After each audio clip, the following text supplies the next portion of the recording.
In the morning, Peppa discovered that her mom had disappeared. An oppressive silence filled the house. On the table lay a tattered note. To find your mom, open the right door, but remember, not all doors lead back. Her heart beat faster. There were many doors in the house. Each one seemed alive, as if waiting for her. The first door was dark. Behind it was a room with mirrors, in which she saw no reflection. When Peppa approached one of them, she saw her mom, staring at her with black eyes and whispering, "You shouldn't come in here." Suddenly, the mirror cracked and shattered. From the shards appeared a sinister shadow. Peppa screamed and ran out into the corridor. The second door was covered in cobwebs. Behind it was a room filled with clocks, all showing different times. When Peppa touched them, strange voices suddenly echoed. The clocks started ticking in sync with her heartbeat. She heard her mom's voice. "I'm here, or not." Terrified, Peppa ran out of the room. The third door was long. The walls were covered with strange symbols. At the end of the corridor appeared her mom with black eyes. She quickly started approaching her. Peppa noticed fangs on her mom and ran into the next room, which had many doors, but one of them opened by itself. Behind it was the same room where she woke up that morning. Peppa chose the last door with a bright handle. She opened it and found herself in a dimly lit room. There stood her mom, but she looked unrecognizable. Eyes as black as night, face twisted into a terrible smile. Her mom whispered through clenched teeth, "You found me, but I'm no longer who I was."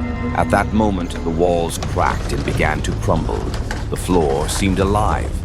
Peppa found herself in an empty space without any doors. Suddenly, she woke up in her bed. She noticed a small piece of glass on the floor.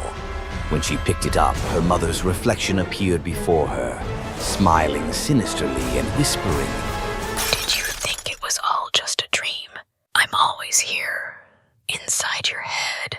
Deleted Peppa Pig episode, The Basement. It all started as usual. Mommy noticed that the basement light was flickering. Daddy Pig went to check, and Peppa and George wanted to go with him. Daddy smiled, but he looked strange. The basement seemed very uninviting. Stone walls, a gray staircase, and a single dim bulb swinging overhead. When they descended, the door behind them closed on its own with a loud click. The light flickered. George looked back and disappeared without a sound, without a trace. Peppa ran to find him. Suddenly, doors appeared on the walls, low wooden doors like those in old cabinets. She opened one. Inside was George's old plush dinosaur, stained and dusty. It didn't move, but its eyes blinked. Suddenly, a projector light appeared on the wall. It turned on by itself.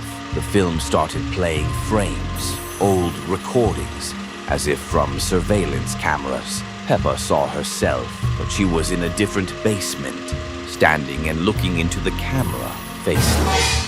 In one of the frames, there was George. He was shouting, but no sound came out. The camera jerked, and the image cut out. The floor near Peppa began to crack. Black liquid poured from the cracks. It moved toward her, as if alive. Peppa screamed, and suddenly, silence. The next morning, Peppa sat alone in the kitchen. Behind her was the basement, its door slowly opening. Something supernatural was moving toward her, getting closer with each step. A normal day, Peppa and George are playing with dolls. One of them was strange. Its head was slightly tilted to the side. Peppa carefully turned the broken doll. A thin crack appeared on the face of the porcelain doll. Sometimes a small crack is just a premonition of something terrible. The light in the room flickered for a second. At that moment, Evie in the crib flinched and fell silent. She was no longer breathing evenly. Black liquid was dripping from the crack in the doll. Peppa ran to the crib, but it was empty. The outlines of tiny fingers had disappeared, replaced by cold fingerprints. A trail of black liquid stretched from the crib to the dollhouse. Horrified, Peppa took George's hand and led him there. In the central room sat the puppeteer, a figure with a porcelain face, but with cracks running all over its body. In its hands was Evie, like a doll, her eyes closed, unmoving. The puppeteer lifted its head and slowly opened its eyes. They glowed red. It stroked Evie's cheek and said, "My new doll." Peppa and George froze as if held by an invisible force. The dollhouse continues to play, even if the players are silent. Doll Evie spoke in a creepy voice. You are next.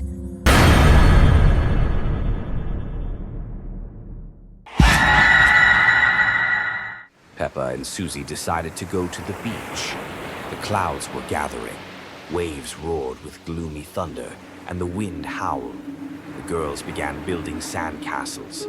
Suddenly, they noticed a dark whirlpool in the water, pulling everything around it. Suddenly, the water monster emerged from the water, sinister with shiny scales and creepy, empty eyes.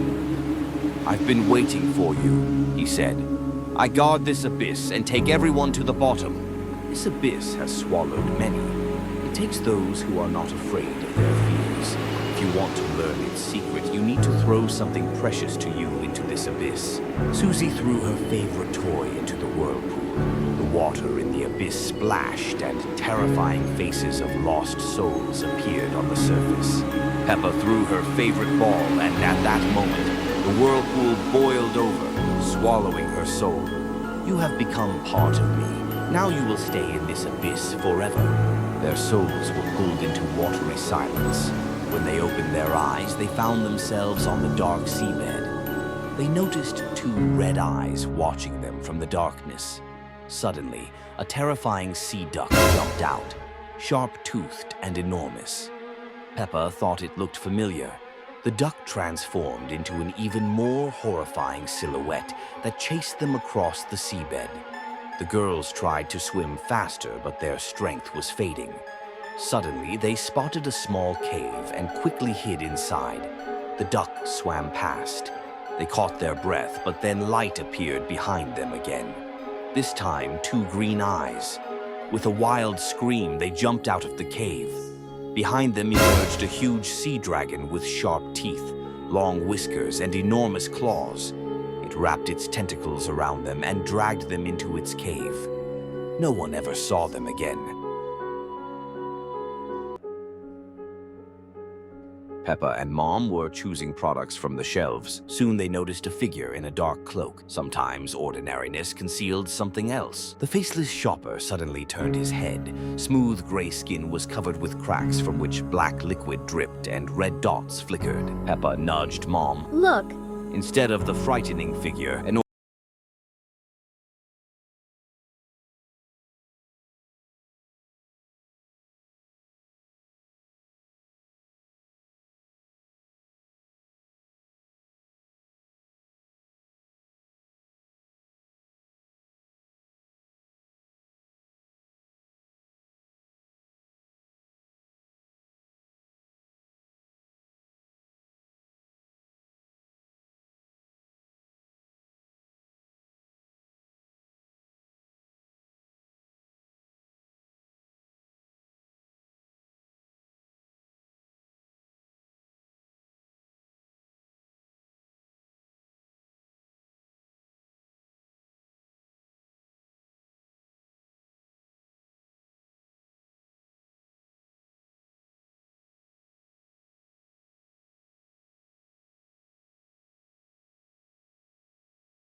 A typical evening, tea, girlfriends. Nothing foreshadowed trouble. The light bulbs suddenly began to flicker. The girls fell silent and looked up. The first alarm. The house had awakened. Susie began to tremble. The hum grew louder. The shadows became restless. The shadow beneath Susie's chair pulsed and darkened. Susie screamed, dropping her doll. Peppa grabbed Susie's hand. The shadow reached for Susie's leg. The kitchen turned into a trap. The girls ran into the living room. The room was quiet. The silence was deceptive. The couch's shadow melted onto the floor, turning into a flat black puddle. It slowly spread across the floor. From its center rose something, like a shapeless ink-blot tentacle. Susie stared in horror. Peppa recoiled. The puddle slid toward them, stretching.